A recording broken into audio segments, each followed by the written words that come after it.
आदरणीय सुनने वालों को नमस्कार। हम आपको ले जाते हैं एक अद्वितीय यात्रा पर, एक प्राचीन समय की गहराइयों में, जहां देवी देवताओं की उपासना से जुड़ी रहस्यमयी कहानियों का परिचय होगा। हम आपको सुनाएंगे उन उत्कृष्ट और प्रेरणादायक कथाओं को जिनमें विश्व के निर्माता की अद्भुतता और उनके अवतारों की महिमा छिपी है। इस यात्रा में हम आपको महाकाव्य रामायण के प्रियतम पलों में ले जाएंगे, जिसमें हम प्रभु राम, माता सीता, लक्ष्मण, भरत और भक्त हनुमान के अद्वितीय कार्यों के साक्षी बनेंगे। रामायण की अद्वितीय कथाओं में हमें आदर्श पुरुष, पतिव्रता पत्नी, पारिवारिक संबंध और भक्तिभाव के उदाहरण मिलेंगे। इस यात्रा के दौरान हम देखेंगे कि प्राचीन काल में भगवान विष्णु के अवतार और देवी देवताओं ने अधर्म के खिलाफ खड़े होकर धर्म और न्याय की रक्षा की। इस प्रकार हम इस यात्रा के माध्यम से एक बहुत ही महत्वपूर्ण संदेश को सुनाएंगे। सच्चे आदर्शों और धर्म के पालन से ही मानवता का विकास संभव होता है। हम उम्मीद करते हैं कि यह कहानियाँ और संदेश आपके दिल को स्पर्श करेंगे और आपको आदर्श जीवन जीने की प्रेरणा देंगे। आपका मन भगवान श्री राम के प्रति आदर और आत्मश्रद्धा से भर जाएगा। हिंदू मान्यता अनुसार इस दुनिया का सारा ज्ञान भगवान शिव के मुख से सुनाया गया है।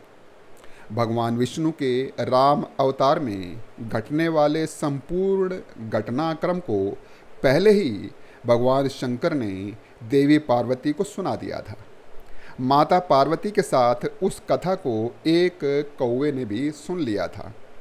उसी कौवे का पुनर्जन्म काग भुसंडी के रूप में हुआ। काक भुसंडी को पूर्व जन्म में भगवान शंकर के मुख से सुनी हुई राम कथा पूरी की पूरी याद थी। आप सब जानते हैं कि रामायण वाल्मीकि जी ने लिखी थी, किंतु वाल्मीकि जी के रामायण लिखने से पहले काक भुसंडी ने यह कथा गिद्धराज गरुड़ को सुना दी थी। रामायण लिखने से पहले एक दिन महर्षि वाल्मीकि तमसा नदी पर स्नान के लिए गए हुए थे। उन्होंने देखा कि वहाँ एक शिकारी ने कामरत क्रोंच सारस पक्षी के जोड़े में से नर पक्षी का वध कर दिया है और मादा सारस विलाप कर रही है। उसके इस विलाप को सुनकर वाल्मीकि जी के मन में करुणा जाग उठी और उनके मुख से स्वतः एक श्लोक निकला।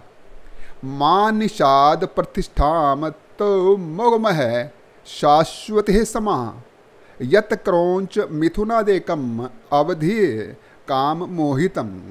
अर्थात अरे बहेलिए, तूने काम मोहित मैथुनरत क्रोंच पक्षी को मारा है। जा, तुझे कभी भी प्रतिष्ठा की प्राप्ति नहीं हो पाएगी। शिकारी तो मृत सारस को लेकर चला गया, किंतु वाल्मीकि जी उस शाप पर विचार करने लगे कि उन्होंने उस श्लोक को इतने लयबद्ध होकर कैसे बोला है। उसी समय श्री नारद जी वहाँ आ जाते हैं और वाल्मीकि जी को राम कथा सुनाते हैं। पूरी राम कथा सुनाने के बाद वो वाल्मीकि जी को रामायण लिखने के लिए प्रेरित करते हैं। उसके बाद वाल्मीकि जी संस्कृत में काव्यमयी रामायण लिखते हैं और फिर बहुत वर्षों बाद, आज से लगभग 450 साल पहले 1576 ईस्वी में गोस्वामी तुलसीदास जी इसी रामायण को अवधी भाषा में लिखते हैं, रामचरितमानस के नाम से। रामचरितमानस में काक भुसंडी के बारे में उन्होंने उत्तरकांड में लिखा है कि काक भुसंडी परम ज्ञानी राम भक्त थे।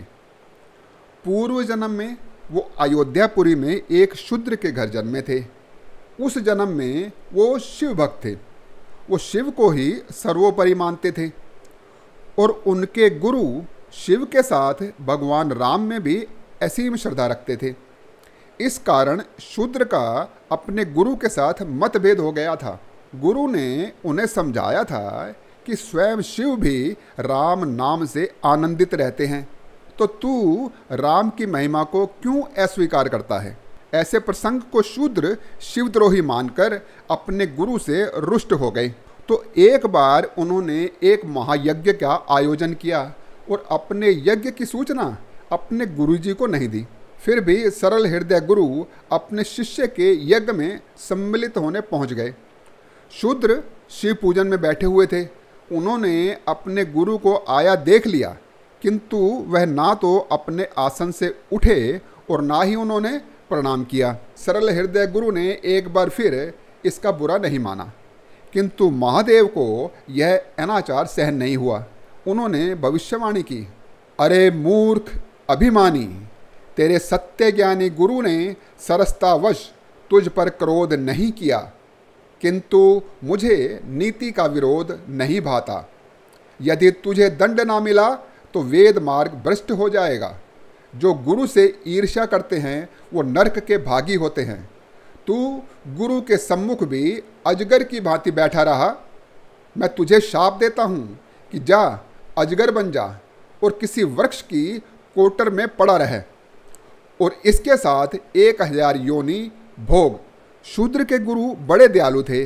अपने शिष्य को शाप मुक्त करवाने के लिए उन्होंने शिव जी की स्तुति करके अपने शिष्य के लिए क्षमा प्रार्थना की। गुरु के द्वारा क्षमा याचना करने पर भगवान शंकर जी प्रसन्न हो गए और आकाशवाणी करके फिर बोले, ब्राह्मण, तेरी दयालुता से मैं प्रसन्न हूँ, इसलिए कहता हूँ मेरा शाप तो व्यर्थ नहीं जाएगा। इस शूद्र को 1000 बार जन्म भी अवश्य लेना पड़ेगा, किंतु जन्म मरण का दुख इसे नहीं होगा और किसी भी जन्म में इसका ज्ञान नहीं मिटेगा। इसे अपने पूर्व जन्मों का स्मरण बना रहेगा। मेरी कृपा से इसे भगवान श्री राम के चरणों के प्रति भक्ति भी प्राप्त होगी। किंतु ध्यान रहे शूद्र, भविष्य में कभी किसी गुरु का अनादर मत करना। इस तरह हर जन्म शूद्र की याद बनी रही। जन्म जन्मांतर उसके मन में श्री राम जी के प्रति भक्ति भी उत्पन्न हो गई। उस शूद्र ने अंतिम बार ब्राह्मण शरीर पाया।